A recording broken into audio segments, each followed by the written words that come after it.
Now we start second unit. Second unit है relativistic kinematics. Student देखो, इस paper में आपको बड़े बड़े डेरिवेशन हैं और वही आते हैं जो मैंने पेपर में जो है ना वही उसी टाइप के आते हैं। तो ये डेरिवेशन की अच्छे से प्रैक्टिस करना है और जो आए हैं वही रिपीट होते हैं और ज़्यादा कुछ क्वेश्चन नहीं है, लेकिन उसकी अच्छे से प्रैक्टिस करना है। तो रिलेटिविस्टिक काइनेमेटिक्स में क्या है, सबसे पहले देखो इवेंट एंड पार्टिकल। तो सबसे पहले इवेंट मीन्स क्या होता है कि कुछ भी जो हैपन होता है, anything that happens is an event. Means event होता है कि एक आध कुछ बात अगर होती है that happen, that is called event. Anything that happens is an event. बस इतना ही याद रखना है, बाकी इसमें कुछ याद रखना नहीं है। उसके बाद में है ये वाला मोस्ट इम्पॉर्टेंट है। देखो ये आता है, ये पूछते हैं तो ये आता है, ठीक है। ये वाला डेरिवेशन हम लोग देखें। देखो, इसके पहले मैं क्या करती थी, आपको ये सब लिख के देती थी, लेकिन अभी ये डेरिवेशन इतने बड़े बड़े हैं कि मैं आपको डायरेक्ट यहाँ पे एक्सप्लेन करूँगी और पीडीएफ भी भेजूँगी। अच्छे से दिख रहा है, क्लियर भी दिख रहा है, मैं यहीं पे आपको एक्सप्लेन करके बताती हूँ। देखो, transformation equation for particle velocity. किसके लिए ट्रांसफॉर्मेशन इक्वेशन? पार्टिकल वेलोसिटी के लिए। अभी देखो, हर इसमें हम लोग क्या करते थे, दो फ्रेम लेते थे। हाँ, इस टाइप में, जैसे ये वाली एक फ्रेम लेते थे और इसे ही जोड़ के एक दूसरी फ्रेम रहती थी, है ना। ये एस और ये एस डैश ले लिया, तो यहाँ पे एक ओरिजिन रहता था, उसे नाम देते थे ओ। ये वाई एक्सिस और ये जेड एक्सिस रहते थे, ये भी जेड और ये एक्स और ये जेड। एस डैश में क्या होता था, जो भी एस में है वो सिर्फ एस डैश में डैश लगा के रहता था। जो भी है, जो भी डेरिवेशन है, इक्वेशन है, जो भी हम लेते थे एस डैश में सिर्फ डैश लगाते थे। अगर दो फ्रेम है, दो फ्रेम में क्या लेते थे, एक रेस्ट में रहती थी और एक मूविंग में रहती थी। तो देखो यहाँ पे क्या दिया है, consider to inertial system. System means वही फ्रेम। तो यहाँ पे दो सिस्टम लिए हैं, एस और एस डैश, इसके टाइप। हाँ, दो एस और एस डैश। फिर क्या दिया है, where s dash is moving uniformly. ये एस डैश क्या है, ये मूविंग में है विथ वेलोसिटी वी। इसकी वेलोसिटी ली है, वेलोसिटी है v, ठीक है।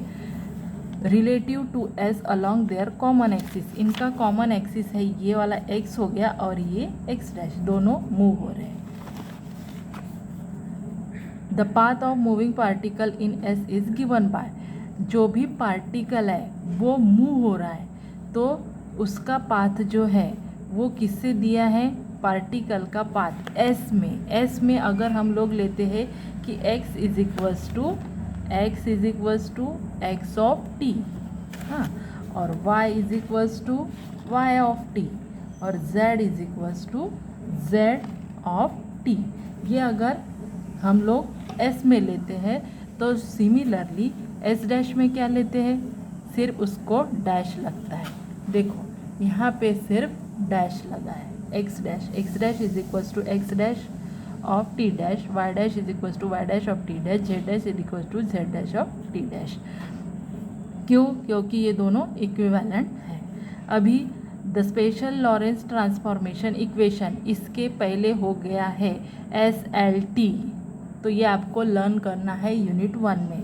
तो x dash is equals to होता था alpha into x minus v t, और y dash is equals to y, z dash is equals to z, और t dash is equals to क्या था, alpha of t minus v upon c square into x, where alpha की value क्या है, 1 minus v square upon c square raise to minus half. ठीक है, क्या लिया, कुछ भी नहीं, दो फ्रेम लिए, इनर्शियल फ्रेम, उसमें एस डैश मूविंग में है, और जो भी पार्टिकल है मूविंग पार्टिकल, उसकी पाथ कैसे डिनोट किए हैं, एक्स एस में डिनोट किए हैं, x is equals to x of t, y is equals to y of t, z is equals to z of t. तो एस डैश में सिर्फ डैश लगाया है।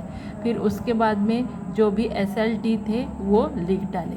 अभी यहाँ से क्या किया है कि लेट U डैश बार, हाँ इसको हम लोग क्या करते हैं, ये हो गई स्टेप 1, ये बड़ा है तो स्टेप देते हैं, फिर यहाँ से हम लोग इसको स्टेप 2 देंगे। हाँ तो यहाँ से क्या किया, let U dash bar be the velocity of the particle in S dash.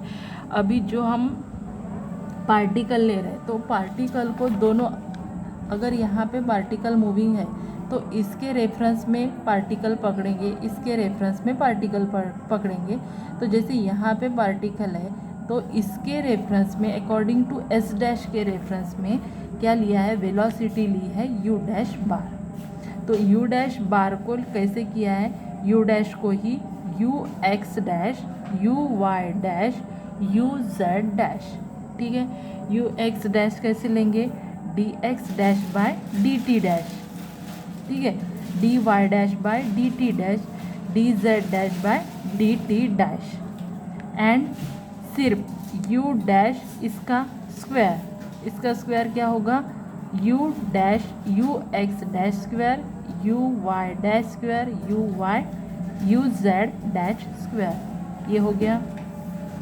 अभी इसके जैसे हम S डैश में लेते हैं वैसे ही S में क्या होता है, U विदाउट डैश, तो इसको विदाउट डैश लिख डाला इन फ्रेम S में। तो यहाँ पे डैश है तो सिंपली हमें सिर्फ डैश निकालना है और विदाउट डैश लिखना है, ये सेम लिखा है। तो ये हो गई हमारी स्टेप 2। फिर उसके बाद में स्टेप 3। अभी क्या किया है, अभी देखो थर्ड स्टेप में क्या करना है, UX डैश, ठीक है। UX डैश मीन्स क्या होता है, DX dash by DT dash, वही लिखा है। UX डैश मीन्स ये UX डैश, तो ये वाली वैल्यू यहाँ पे डाली है। अभी X डैश की वैल्यू क्या है, ये X डैश की जो वैल्यू है वो यहाँ पे डाली है, और यहाँ पे T डैश की वैल्यू डाली है, ठीक है। फिर क्या किया, अल्फ़ा को बाहर निकाला, फिर ये हो जाएगा DX माइनस V DT, यहाँ पे अल्फ़ा को बाहर निकाला, DT minus V upon C square DX, alpha cancel हो गए, ये वाला मिल गया।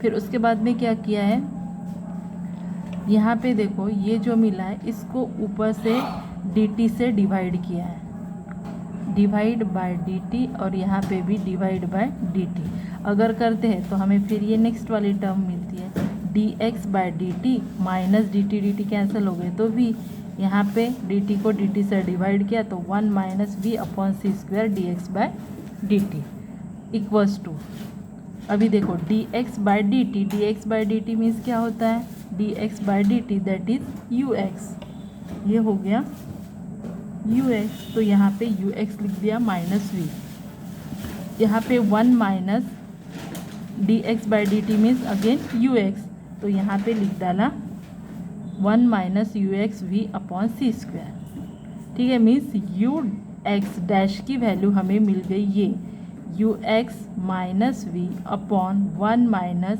V upon C square into UX, ये हो गई स्टेप 3। अभी सिमिलरली यहाँ पे UY डैश की वैल्यू निकालेंगे, ये स्टेप 4, ये बहुत बड़ा डेरिवेशन है इसलिए हम लोग इसको स्टेप में डिवाइड करेंगे। UY डैश मीन्स क्या होता है, DY dash by DT dash, अभी DY dash means Y dash is equals to Y, तो यहाँ पे सिंपली DY आ जाएगा। अगेन यहाँ पे T डैश की वैल्यू डाल दी, T डैश की वैल्यू डालने के बाद अल्फ़ा को बाहर निकाला तो यहाँ पे हो जाएगा DT minus V upon C square DX, ठीक है। अभी यहाँ पे क्या किया, अगेन डिवाइड बाय DT और डिवाइड बाय DT, तो यहाँ पे हो जाएगा DY बाय DT, यहाँ पे आपने डिवाइड किया, यहाँ पे हो जाएगा DT,